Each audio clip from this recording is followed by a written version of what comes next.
စင်ကာပူနိုင်ငံမှာဝင်ငွေနေတဲ့သူတွေအတွက်အခမဲ့ပူပူနွေးနွေးအစားအစာတွေရရှိနိုင်မဲ့အစီအစဉ်တစ်ခုစတင်လိုက်ပါတယ်။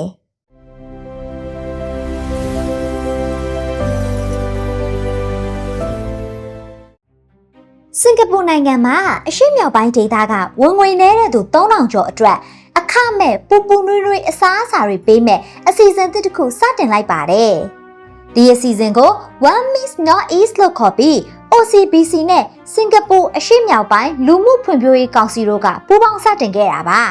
။ဒါအပြင်စင်ကာပူမှာလည်းအကူအညီလိုအပ်တဲ့သူတွေနဲ့မိသားစုတွေအတွက်အစားအထောက်အပံ့အစီအစဉ်တွေရှိနေပါတယ်။ဒီအစီအစဉ်အရ Japanese ပုံကုန်းနဲ့ပါစီရစ်ချန်ကီဒေသတွေမှာရှိတဲ့ဝင်ငွေနဲ့အိမ်အောင်စု1000ကိုအစားဝယ်ယူနိုင်ဖို့စင်ကာပူဒေါ်လာ900တန်မိုးရှိတဲ့အစားအသုံးစရိတ်ထောက်ပံ့ပေးသွားမှာပါ။အိမ်အောင်စုတစုအနေနဲ့ပူပူနွေးနွေးအစားအကြိမ်165ကြိမ်ခန့်ရရှိနိုင်မှာဖြစ်ပါတယ်